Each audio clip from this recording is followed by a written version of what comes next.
अस्सलाम वालेकुम, it's dietitian आमना ज़ुबैर। हमारा मेटाबॉलिज्म हमारे डाइट और लाइफस्टाइल पे बहुत ज़्यादा डिपेंड करता है। वो लोग जो एक्टिव लाइफस्टाइल फॉलो करते हैं उनका मेटाबॉलिज्म फास्टर होता है। मेटाबॉलिज्म को बूस्ट करने के लिए ग्रीन टी बहुत ज़्यादा इंपॉर्टेंट रोल प्ले कर रही है।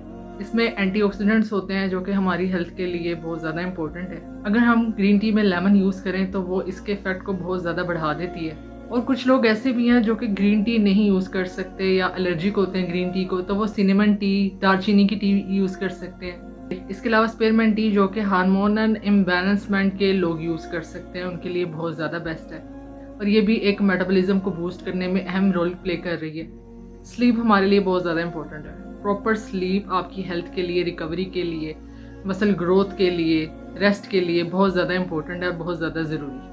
इसके बाद आ जाती है बात स्पाइसेस की। स्पाइसेस बहुत ज़्यादा इंपॉर्टेंट है। चिली जो आप अपने खानों में डालते हैं, ये हमारे मेटाबॉलिज्म को बूस्ट करने में बहुत ज़्यादा इंपॉर्टेंट रोल प्ले करती है। वो लोग जो स्पाइसी खाने खाते हैं उनका मेटाबॉलिज्म फास्ट रहता है बनस्बत उन लोगों के जो कि लेस स्पाइसी फूड खाते हैं। एम यही होना चाहिए कि आप स्पाइसी फूड अपने घर में ही बना के खाएं। कोशिश करें कि बाहर के खानों को अवॉइड करें।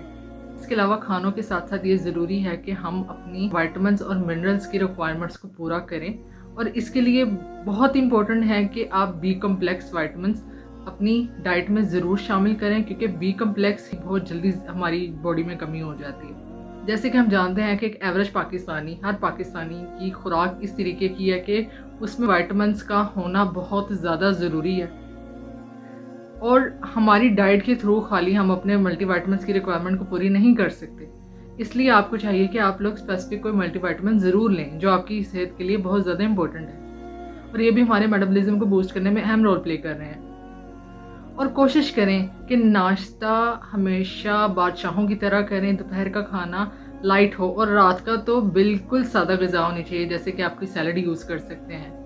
स्ट्रेस भी हमारे मेटाबॉलिज्म को स्लो डाउन करने में बहुत इंपॉर्टेंट रोल प्ले कर रहा है। जैसे ही हम स्ट्रेस लेते हैं, हमारा दिल ही नहीं करता किसी काम को करने का, हमारा दिल ही नहीं करता चलने फिरने का। इसलिए काइंडली स्ट्रेस कम लें।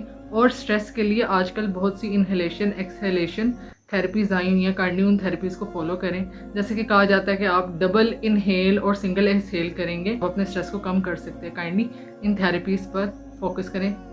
इसके अलावा एक्सरसाइज बहुत ज़्यादा इंपॉर्टेंट है। अगर हम रेजिस्टेंस ट्रेनिंग करते हैं तो ये हमारे मेटाबॉलिज्म को बूस्ट करने में बहुत ज़्यादा इंपॉर्टेंट रोल प्ले करती है। आप जितना फिजिकली एक्टिव रहते हैं उतना ही आपके लिए हेल्दी और बेहतरीन है।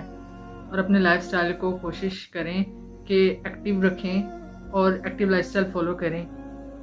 शुक्रिया।